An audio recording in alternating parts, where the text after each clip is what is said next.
સુરતના ભેસ્તાનમાં તિરુપતિ બાલાજી વિસ્તારમાં યુવકની ઘાતકી હત્યા કરવામાં આવી છે। 3 મિત્રએ ત્રિક્ષણના હત્યારના ઘા ઝીકી મિત્રની જ હત્યા કરી હતી। ખોટી વાતો ફેલાવી રહ્યાની નજીવી બાબતે અન્ય ઝઘડાની પટાવટમાં હત્યા કરવામાં આવી હતી।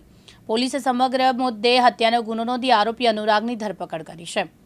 ઉધના સચિન રોડ સ્થિત ઊન વિસ્તારમાં તિરુપતિ નગરમાં રહેતા લૂમ્સના કારખાનામાં નોકરી કરતા પવન ગુડ્ડુ ચૌધરીને તેની મિત્ર અંગે છેલ્લા કેટલાક સમયથી સોસાયટીમાં રહેતા કોલેજન યુવક અનુરાગ ગોડ અને તેના મિત્રો ખોટી વાત ફેલાવી રહ્યા હતા, જેથી પવને અનુરાગને ઠપકો આપતા તેઓ વચ્ચે ઝઘડો થયો।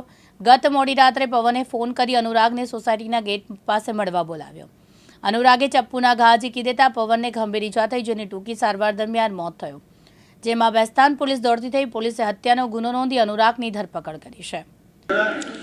ગઈ તારીખ 12/3/2024ના રોજ સાંજના 6:30 વાગ્યાના સુમારે બાલાજી તિરુપતિ નગરમાં આવેલ આવાસના બિલ્ડિંગ નંબર 1ની નીચે આ કામે મરનાર ગુડ્ડુ તેમજ આરોપી અનુરાગ વચ્ચે ઝઘડો થતાં આરોપી અનુરાગે ગુડ્ડુને ચપ્પુના ઘા મારતા સારવાર માટે આમાઈન હોસ્પિટલમાં લઈ જવામાં આવેલા, ત્યાં સારવાર દરમિયાન મૃત્યુ પામેલ। આ બાબતે આરોપી અનુરાગ વિરુદ્ધમાં ખૂનના ગુનો નોંધી આગળની તપાસ તજવીજ ચાલુ છે। આરોપી અનુરાગને ડિટેન કરવામાં આવેલ છે।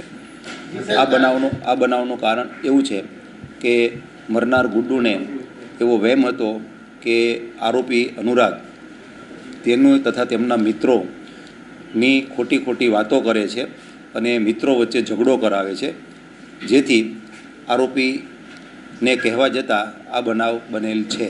મુકેશ ગુરવ, દિવ્યાંગ ન્યૂઝ, સુરત।